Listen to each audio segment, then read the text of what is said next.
பயங்கரமா பண்ணியிருக்காரு. ரொம்ப பயங்கரமா இருக்கு. என்ன சொல்லணும்னு தெரியல. ரொம்ப என்ன சொல்லணும்னு தெரியல. அப்படி இருக்கு படம். மாரி செல்வராஜ் யாருன்னு இதில் அவர் பயோபிக் தான் பண்ணியிருக்காரு. அதனால் ரொம்ப பயங்கரமாக பண்ணியிருக்காங்க. எப்படி சொல்லணும்னு தெரியல. இதை விட்டு எப்படி இன்னும் நாளைக்கு ரெடி ஆயிடும்னு நினைக்கிறேன். அப்படி அதான் புளியங்குளத்தான் மாரி செல்வராஜ் என்பவர் பாதுகாக்கப்பட வேண்டியவர். அவர் பாதுகாக்கணும். தமிழ் சினிமா அவர் பாதுகாக்கணும். அவர் பேசுவார், இன்னும் நிறைய பேசணும். இந்த படம் எனக்கு இன்னும் ரொம்ப பிடிச்சிருக்கு. ஏன்னா என்னுடைய வாழ்வியலை பதிவு பண்ணியிருக்கேன். நான் ஒரு சினிமா தேட்டரில் வேலை பார்த்தேன். இதே மாதிரி சோத்து கஷ்டப்பட்டு சினிமா கொட்டை பெருக்கி என்றைக்கா ஒரு நடிகன் ஆயிடுவான் அப்படியே ஒரு ஃபீலு. கரும்பு தோட்டத்தில் கரும்பு உடிச்சு தின்ட்டு அடி வாங்கியிருக்கேன். அப்போ எனக்கு இந்த லைஃப்பில் நடந்த மாதிரி என்னுடைய கதை மாதிரியே இருக்குது. ஒவ்வொரு லைஃப்லையும் எல்லாருக்கும் இருக்கும். நான் சின்ன பையன் ரொம்ப அருமையாக வாழ்ந்துருக்கேன் சார். அவனை பார்க்கும்போது எனக்கு சின்ன வயசில் நான் ட்ராவல் பண்ண மாதிரி விஷயம். ஒரு கரும்பு தோட்டத்தை தெரிஞ்சு ஓடியாரும் ஒருத்தர் ஓடி அந்த கீழே கீழ்ந்து ஓடியா அந்த வீட்டுக்குள்ள வந்து பூந்துருவேன். எங்கள் அம்மா என்னென்னு கேட்பாங்க. அவர் பேர் தொப்பை. உன் பையன் கரும்புலாம் ஒரு தின்ட்டான்னுவார். சரிங்க, வயிற்று பொழப்புக்கு சாப்பிட்டேன் சாமி, மன்னிச்சிருங்க சாமி. இந்த மாதிரி அந்த கதைகளை பார்க்கும்போது எனக்கு ரொம்ப ஃபீலு. சார் கிளைமேக்ஸ் வரும்போது அழுதுட்டேன் சார். சத்தியமாக சொல்கிறேன். சேது படம் இருக்குல்ல, அதனால தான் பாலா சார் வந்து கட்டி பிடிச்சிருக்காரு. அவருடைய அவ்வளோ ஃபீல் அந்த சேது படம் கிளைமேக்ஸில் எப்படி வச்சுருப்பாங்க. எல்லாரும் எதிர்பார்க்காத ஒன்று. நான்லாம் எதிர்பார்க்க வேணும். அந்த பையன் தான் அந்த இவனை குத்தி கொண்டுருவான்னு பார்த்தேன், அந்த முதலாளியை. ஆனால் பார்த்தா கிளைமேக்ஸ் ரொம்ப அழுதுட்டேன். ரொம்ப நல்லா சார், நல்ல படம். குழந்தைங்களோட வந்து பார்க்கணும் சார். பசங்களோட வந்து ஃபேமிலியோட பார்க்கும்போது அவனுக்கு தெரியும் இவ்வளோ வாழ்க்கை இருக்கா, இதெல்லாம் இருக்கா. ஒரு அந்த நொங்கை ஒட்டிச்சு சாப்பிட்றது, அந்த மரக்கொட்டை போக போகிறாங்க. அதெல்லாம் நவாப்பழத்தை யாருக்குமே ஞாபகம் இருக்காது. நீங்கள் நவாப்பழத்தை அந்த ஒரு ஷார்ட்டில் சொல்லுவார். இதெல்லாம் வந்து பழைய நினைவுகளை தோண்டுது. எனக்கு ரொம்ப லைக் பண்ணேன். படம் வந்து நல்லா சார். லேகிங்க விடுங்க சார், இது வாழ்வியல் சார். எல்லாருக்கும் நல்லா வேற சினிமா பார்க்கணும் பிடிக்காது. இது வந்து உள்ள வாழணும், அதோட ஒன்றுனா தான் பிடிக்கும். வாழ்வியல் இது ஒரு வாழ்க்கையை பதிவு பண்ணியிருக்காங்க. எல்லா படமும் ஒரே மாதிரி இருந்திருக்காது. எல்லாமே வந்து ஸ்டார் படம் தான் இருந்திருக்காது. நல்லா பண்ணியிருக்காங்க. இந்த மாதிரி படம் எடுத்தாங்க கஷ்டம். மற்ற எல்லா படத்தையும் எடுத்துடலாம். நீங்கள் இந்த மாதிரி படத்தை எவனை எடுக்க சொல்லுங்க பார்ப்போம். அதுக்கு போய் வாழணும். அந்த ஆள் எவ்வளோ கஷ்டப்பட்டுருப்போம். மாரி செல்வராஜ் கேமரா வச்சுக்கிட்டு அங்கே எவ்வளோ அந்த மரக்கூட்ட போகிறதுக்கு எவ்வளோ ஷார்ட் தெரியுங்க சார். நல்லா எடுத்திருக்காரு. பாருங்க, எல்லாம் மீடியா நீங்கள் தான் தூக்கி வர இந்த மாதிரி படங்களை தான் பார்க்க வைக்கணும். பண்ணியிருக்காரு சார். கலையாஸ் நல்லா பண்ணியிருக்காரு. அவரும் ஒரு கேரக்டர் வாழ்ந்துருக்காரு. அந்த படத்திலே பையன் ஹைலைட் சார். பையன் தூக்கி நிப்பாடுறான். அவன் வந்து அடுத்த ஒரு நல்ல நடிகனாக வருவாங்க. நல்லா அவ்வளோ எப்படி பண்ணியிருக்காங்க சார். அவங்க நடிகர்லாம் விட்டுருங்க சார். நடிகர் நடிச்சிருவாங்க அவங்களாம், ஒன்றும் பிரச்சனை இல்லை. சின்ன பையன் ரொம்ப அருமையாக பண்ணிடுவான். அவன் புதுசாக பார்க்குறான், அவன் நல்லா பண்ணியிருக்கான். அவன் அந்த பசி சோத்துக்காக ஒரு மனுஷன் எவ்வளோ கஷ்டப்படுறதுங்களா. நானும் அதுலேருந்து தான் வந்திருக்கேன். சோத்துக்காக அவ்வளோ கஷ்டப்படுறேன். அந்த எல்லாருக்கும் அந்த சோத்தை பார்த்தா வழி தெரியாது சார்.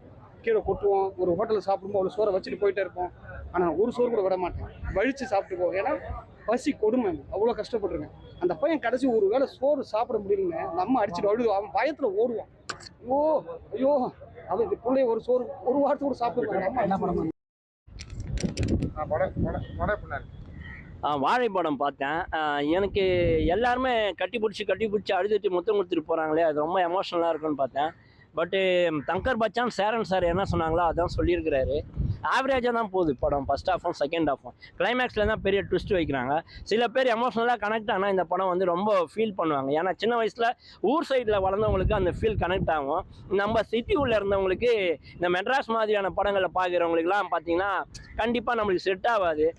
அவங்களுக்கு அது ரொம்பவே கனெக்ட் ஆகும்னு நினைக்கிறேன். கிளைமேக்ஸில் வந்து 1999 நடந்த ஒரு விஷயத்தை பற்றி பேசுகிறாங்க. அப்போது ஸ்ரீவைகுண்டத்தில் ஒரு பஸ்ஸுக்கு வந்து 20 பேர் சேர்த்து போகிறாங்க. அதில் அவங்க ஃப்ரெண்டும் இறந்து போகிறாரு. அப்படின்றப்ப அதெல்லாம் பார்க்குறப்ப அவர் வாழ்க்கையில் சந்தோஷத்தையும் பார்த்துருக்காரு, சின்ன வயசில் துக்கத்தையும் பார்த்துருக்காரு. இவ்வளோ வழிகளோடு இருந்த ஒரு டேரக்டரோட டச் வந்து ரொம்ப பெரிய விஷயம் இதை எடுக்கிறது. ஆனாலும் நம்ம ஊரில் இந்த மாதிரிலாம் எடுத்தால் ஒரு சின்ன அவார்டு கூட கொடுக்க மாட்டாங்க. ஆனால் உங்களை சொல்ல வந்ததை சொன்னதில் சந்தோஷம் அப்படின்ற மாதிரி தான். வந்து சாதி ரீதியாக அடிச்சு உடைக்கக்கூடிய ஆளு. இந்த படத்தில் அந்த மாதிரி சாதிலாம் இல்லை. இந்த படத்தில் ஆமாம் ஒன்றுமே இல்லை. சாதியும் இல்லை, அதை தவிர்த்த ஒரு விஷயமும் இல்லை. ஒருவேளை சில பேர் அம்பேத்கரை சாதியாக பார்க்குறாங்கன்னு நினச்சாங்கன்னா அவர் ஒரு புக்கில் வைக்கிறாரு. அது வந்து அப்படி கிடையாது. சட்ட புத்தகமே அவர் தான் எழுத்துனது. பள்ளி புத்தகத்தில் அதெல்லாம் பார்க்கக்கூடாது. பட்டு இது தங்கர் பச்சான் சேரன் ஏற்கனவே சொன்ன ஒரு விஷயத்தை தான் இவரும் சொல்லியிருக்கிறாரு, நேர்த்தியாகவும் சொல்லியிருக்கிறாரு. ஆனால் படம் வந்து ஆவரேஜாக தான் போச்சு. கிளைமேக்ஸ் தான் ட்விஸ்ட் வச்சிருக்காரு அப்படின்றது. இல்லை நார்மலாக ஜாலியாக இருந்தது. பசங்க பண்ணுற சேஷ்டைகள், அவரோட ஊரோட மண் மனம், அதை வந்து சந்தோஷ் நாராயணன் போடுற மியூசிக்கு, அதுவும் இல்லாமல் அந்த டைமில் இளையராஜா போட்ட மியூசிக்கு, தேவா போட்ட மியூசிக், அந்த அது வந்து பாடல்களாக வரப்போ அந்த டச்சபிள் இருக்குது படத்தில் அப்படின்னு சொல்லுவார். சந்தோஷம். நல்லா பண்ணியிருக்காரு. தீயோட சாங் தான் ரொம்ப முணுமுணுக்க வைக்குது. கிளைமேக்ஸில் வந்து ஒரு அழுகிற மாதிரி ஒரு சோக பாட்டு வந்து உண்மையாலுமே கனெக்ட் ஆகுது. நன்றி. வாழை பொறுத்த வரைக்கும் ஒரு பையனோட, ஒரு சின்ன பையனோட ஒரு பயோபிக் அப்படின்னு நினச்சி பார்த்தீங்கன்னா மேபி இந்த படம் உங்களுக்கு பிடிக்க வாய்ப்பு இருக்குது. இது நீங்கள் மாரி செல்வராஜ் படம் அப்படின்னு நினச்சிங்கன்னா கண்டிப்பாக உங்களை டிசப்பாயிண்ட் பண்ணோம். ஏன்னா அவர் ஆல்ரெடி அவரோட 100% கொடுத்துட்டாரு. அவருக்குன்னு ஒரு பிராண்ட் இருக்குது. அந்த பிராண்டில் இப்போ வெறும் 20% மட்டும்தான் ஒரு படமாக எடுக்கும் போது அது நம்மளுக்கு ஃபுல்ஃபில் பண்ணாமல் இருக்கும். அதுதான் ஒரே காரணம். ரெண்டாவது பார்த்தீங்கன்னா படத்தில் எல்லாரோட ஆக்டிங் ரொம்ப சூப்பராக இருந்துச்சு. காட்சி அமைச்ச விதம்லாம் பயங்கரமாக இருந்துச்சுன்னு சொல்லணும். எதை வச்சு நான் சொல்கிறேன்னா, அந்த பையனுக்கு பசி எடுக்கும். அந்த பார்க்கும்போது அந்த காட்சியில் திடீர்னு அவன் தட்டில் சாப்பாடை பார்க்கும்போது படம் பார்க்குற நமக்கு பசி எடுக்கும். உண்மையிலேயே அந்த அளவுக்கு காட்சி அமைப்பு அவ்வளோ சூப்பராக இருக்கும். ஒரு எமோஷனுமே அவங்களோட ஆக்டிங்கில் அந்த அளவுக்கு சூப்பராக வெளி காமிச்சிருப்பாங்க. எவ்வளவும் நல்லா இருந்தால் கூட இந்த படம் நம்ம மனசில் நிற்காததுக்கு காரணம் என்னன்னு பார்த்தீங்கன்னா, இது மாரி செல்வராஜோட படம் அப்படின்றதால தான் இது நிற்கலை. இதை தாண்டி வேற யாருன்னா இதை எடுத்திருந்தாங்கன்னா மேபி பார்த்து ரசிச்சு கை தட்டிட்டு வந்திருப்போம் நம்ம. ஸோ என்னை பொறுத்த வரைக்கும் இது ஆவரேஜான ஒரு ஒன் டைம் வாட்சபிள் அப்படின்னு சொல்லுவேன். படத்தில் மெசேஜ் இருக்குது. சைல்டு லேபர் பற்றி, கம்யூனிசம் பற்றிலாம் நல்லா பேசியிருப்பாங்க படத்தில். ஸோ படத்தில் மெசேஜ் இருக்குது. இருந்தும் கூட ஒரு ஆவரேஜான ஒரு படம் தான் சொல்லுவேன் நான். இது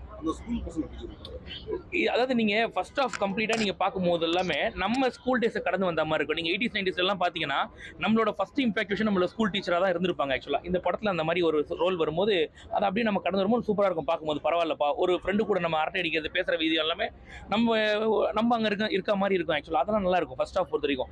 செகண்ட் ஆஃப்க்கு மேல ஃபுல்லா கம்ப்ளீட் எமோஷன். ஒருத்தரோட வாழ்க்கையில் நடந்த கதையை தான் காமிக்கிறாங்க. இது அப்படியே இது இப்படிதான் காமிக்க முடியும், அதை காட்டுறாங்க. பட் இருந்தும் கூட வந்து பாத்தீங்கன்னா ஒரு சில சீன் வந்து போறதால இப்போ இந்த சீனுக்கும் நமக்கும் என்ன சம்பந்தம், இதை ஏன் காமிக்கிறாங்கன்ற மாதிரி தோணும். ஆனால் அவரோட வாழ்க்கை கதை வேற வழி இல்லை, அதை அவங்க காமிச்சு தான் ஆகணும், நம்ம பார்த்து தான் ஆகணும் போது படம் கொஞ்சம் லேக் ஆக ஆரம்பிக்குது. அவ்வளோ அந்த இடத்துல மட்டும் தான் நல்லா இருந்துச்சு. அதில் ஒரு சின்ன ஒரு பாலிடிக்ஸ் சொல்லியிருப்பாங்க. எங்கடா இப்போலாம் ரஜினி படம் தான்டா, ஒரு கமல் படம் எங்கடா ஓடுதுன்ற மாதிரி ஒரு பாலிடிக்ஸ் போயிருக்கும். ரெண்டாவது ரஜினி கமலுக்கு எந்த அளவுக்கு இம்பார்ட்டன்ஸ் கொடுத்துருப்பாங்க. அந்த பீரியாடிக் டைமில் அவங்க 2 பேர் தான் கொடிக்கிட்டு இருந்தாங்க. எம்ஜிஆர் சிவாஜிக்கு அடுத்து அவங்க 2 பேருன்ற மாதிரி படத்தில் காமிச்சிருப்பாங்க. அதாவது ஒரு போர்ஷன்லையுமே இவங்களோட ரிசர்ச் வந்து சூப்பராக ஒர்க் அவுட் ஆச்சு அப்படின்னு சொல்லலாம். 1990s நடந்த கதை மாதிரி எடுத்திருப்பாங்க இவங்க. அந்த ரிசர்ச் எல்லாம் ரொம்ப சூப்பராக இருந்துச்சு. பட் இதை காட்சி அமைக்கும் போது ஒரு சில சீன்ஸ் நமக்கு வந்து இம்பாக்ட் கொடுக்காததால படம் மேபி லேக் ஆச்சு. நல்லா இருந்துச்சு. சாங்ஸ் நல்லா இருந்துச்சு. அந்த வில்லேஜ் பேஸ்டான சாங்ஸ் நல்லா இருந்துச்சு. சந்தோஷ் நாராயணன் ரொம்ப சூப்பராகவே பண்ணியிருந்தார் அப்படின்னு சொல்ல. படத்துக்கு எங்கெல்லாம் தேவைப்பட்டுச்சோ அந்த இடத்துக்குலாம் அவர் வந்து அவரால் முடிஞ்ச எஃபர்ட் கொடுத்துருக்காரு. எல்லா டெக்னிக்கலாக படம் பயங்கரமாக, சினிமாட்டோகிராஃபி எடுத்துக்கோங்க, சவுண்ட் ஒர்க் எடுத்துக்கோங்க, எடிட்டிங் எல்லாமே சூப்பராக இருக்குது. ஆக்சுவலாக ஒரு நெப்போலியன் சாங் ஒன்று வரும். ஆக்சுவலாக பஞ்சு முட்டாய் சாங், அது வந்து மேட்ச் கட் பண்ணும்போது அதெல்லாம் கூட எடிட்டிங்கில் சூப்பராக இருக்கும்.